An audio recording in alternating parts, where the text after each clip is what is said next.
দেখেন আপনারা পুরো বাংলাদেশে ঘুরে দেখেন যে বাগেরহাটে আমি 5 বছর মেম্বার অফ পার্লামেন্ট থাকা অবস্থায় যে উন্নয়ন হয়েছে বাংলাদেশে অন্য কোনো জেলায় যদি এরকম উন্নয়ন আমাকে দেখাইতে পারেন তাহলে আমি আর রাজনীতি করবো না। কাজে বাংলাদেশে আপনারা জানেন যে আমি গত 18 বছর ধরে বাগেরহাটে আসিনি। 18 বছর, কেউ বলছে জায়গায় 14 বছর 15 বছর, আমি 18 বছর ধরে বাগেরহাটে আসি না। আমার বাড়ি ঘর সব বন্ধ করা ছিল, সব নষ্ট হয়ে গেছে। আমার বাগেরহাট নিয়ে অনেক স্বপ্ন ছিল, আপনারা দেখেছেন আমি কি কাজ করেছি। বিগত বিএনপি সরকার যখন ক্ষমতায় ছিল তখন আমি কিভাবে কাজ করেছি, কিন্তু আমি নিজে একজন ইন্ডাস্ট্রিয়ালিস্ট, অনেকগুলো ইন্ডাস্ট্রি চালাই, এতে অনেক টাকা বেতন আসে। সরকার কোনো রকম যদি ত্রুটি পায় তাহলে আমাকে যে কোনো টাইমে আটকায় দিবে এবং আমাকে জেলে দিতে হবে, এছাড়া কোনো পথ ছিল না। তাই আমি রাজনীতি থেকে একটু দূরে ছিলাম।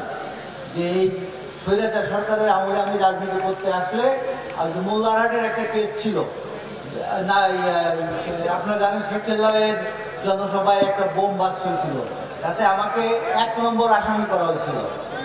সেই আসামিতে তারা চেষ্টা করছিল যে আমাকে কিভাবে ফাঁসি দিবে। কাজে তারা জানে যে এই দক্ষিণ পশ্চিম অঞ্চলে যদি সেলিমকে আমরা ফাঁকা করতে পারি তাহলে আমাদের মাঠ খালি হবে।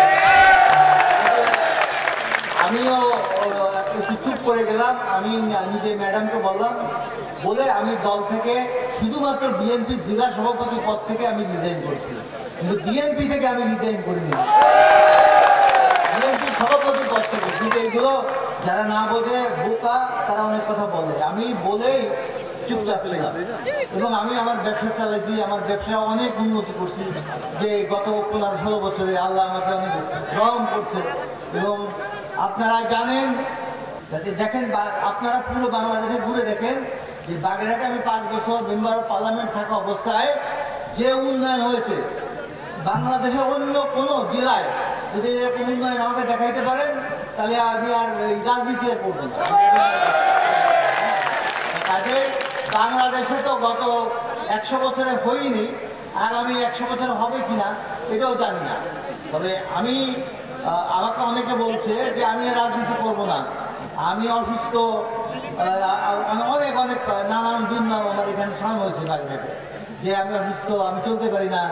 তাহলে আমি এখনো কিন্তু 14 ঘন্টা কাজ করি এবং শুক্রবারে আমি ছুটি নিই না, শুক্রবার আমার ফ্যাক্টরিতে কাজ করতে হয়। তাহলে আমি কত অসুস্থতা আপনি ভেবে দেখবেন আপনারা আর কি। আমার স্টাফরা কাজ করে 6 দিন, আমি কাজ করি 7 দিন, এখনো ডেলি 7 দিন আমাকে কাজ করতে হয়। তাই আপনাদের কাছে আমি আমার এটুকু অনুরোধ থাকবে, আগামী দিনে যে নির্বাচন আসবে আপনারা জানেন যে আমাদের দলেও কিন্তু অনেক খারাপ লোক আছে যারা লুটপাট করে, যারা অন্য সম্পত্তি অত্যাচার করে দখল করে, যারা চাঁদাবাজি করে, যারা টিন্ডারবাজি করে। ওই সমস্ত ছেলে পেলে আমি যদি দলের নেতৃত্বে কখনো ফিরি, এই সমস্ত লোকের আল্লাহর রহমতে এদের কারো ইসলাম। আপনারা আমাদের নেতা তারেক জিয়ার কথা শুনেছেন যে উনি বারবার বলে যারা চাঁদাবাজ, যারা মানুষেরটা ছিনিয়ে নেয়, ঘাট দখল করে, তার গেট দখল করে, তারপরে ব্রিজের টোল দখল করে, তারা আমার দলের কেউ হতে পারে না। কাজে ওনার কাছে কিন্তু সমস্ত রিপোর্ট আছে, তারা কি করতেছেন ইতিহাস কিন্তু তারেক জিয়ার কাছে আছে।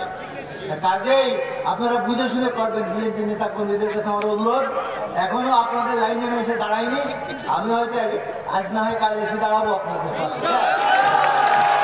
আল্লাহ যদি আমাকে সুস্থ রাখে তাই আমি এসে দাঁড়াবো।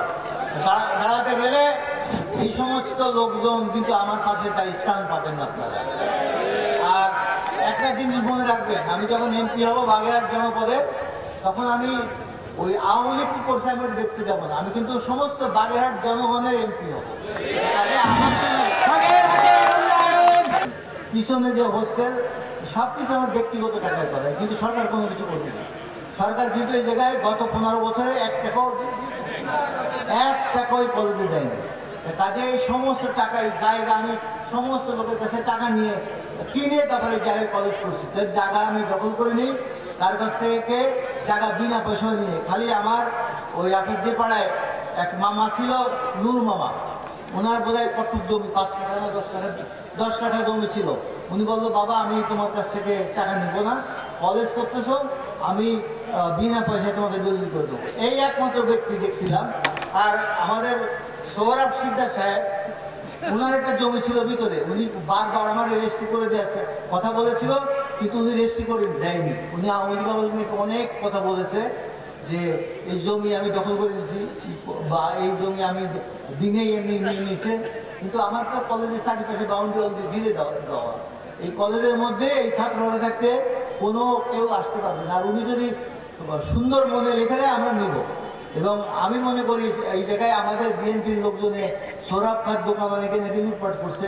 আমি শুনে কষ্ট পাইছি যে কুকুরে যদি কুকুরের পায়ে কামড় দেয়, মানুষ হয়তো কুকুরের পায়ে কামড় দেয়। কাজেই যারা কুকুর তারা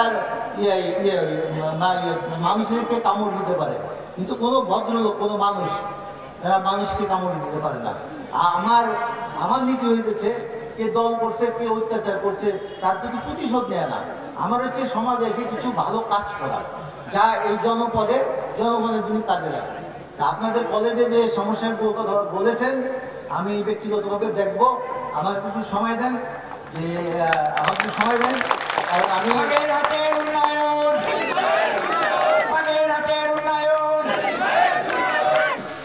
আরো বাগেরহাটের অনেক লোকে আমাকে বলেছে, এবং আমাদের বর্তমান ডিসি সাহেব আমাকে বলেছে যে স্যার আপনি তো অনেক উন্নয়ন করেন, বাগেরহাটে একটা মেডিকেল কলেজ নাই, এটা দুঃখজনক। তারপরে বাগেরহাটে মেডিকেল কলেজও নাই এবং হসপিটালও নাই। তা আমি আশা করি যে আল্লাহ যদি আমাকে সুস্থ রাখে, আমার জায়গা নেওয়া আছে, স্টেডিয়ামের পাশে আমার জায়গা নেওয়া আছে, বা অন্য কোনো জায়গায় আমি ভালো জায়গা নিয়ে, বেশি জায়গা নিয়ে আমি একটা মেডিকেল স্কুল, মেডিকেল কলেজ এবং একটা ভালো হসপিটাল করবো, যাতে আপনারা খোলায় যেতে না হয়, যাতে সমস্ত রকম সুযোগ থাকবে। আর আপনারা জানেন আমার মায়ের নামে মাজেদা বেগম কৃষি বিশ্ববিদ্যালয় কলেজ করেছিলাম আমি, সেই জায়গা নেওয়া আছে। ওখানে এখন ডিপ্লোমা কোর্স হয়, এটা কলেজ হিসেবে ট্রিটমেন্ট হয়, যে ডিপ্লোমা কোর্স করতে পারে 3 বছর না 4 বছর, 4 বছরের ডিপ্লোমা কোর্স করে।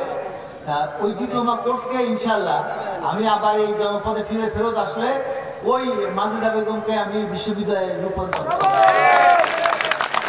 আমি আপনাদের ধন্যবাদ জানাই যে আমার জন্য কষ্ট করে এত রোদ দেয়। আমি আপনাদের আর কষ্ট দিব না, বক্তব্য বাড়াতে চাই না। আমি শুধু আপনাদের কাছে দোয়া চাই, আপনারা আমার জন্য দোয়া করবেন। আর আমার প্রিয় নেত্রী বেগম খালেদা যে অসুস্থ, উনি হয়তো অপারেশনে দেশের বাইরে যাবে, আপনি একটু দোয়া করেন আল্লাহ যেন ওনাকে জীবিত রাখেন। আর আমাদের দলনেতা যে বর্তমান চেয়ারম্যান তারেক জিয়া, তার জন্য আপনারা দোয়া করবেন, উনি যেন জলদি দেশে ফিরে আসতে পারে। আপনাদের সবাইকে আমি আন্তরিক ধন্যবাদ ও শুভেচ্ছা জানিয়ে আমার বক্তব্য এখানে শেষ করছি। আল্লাহ হাফেজ।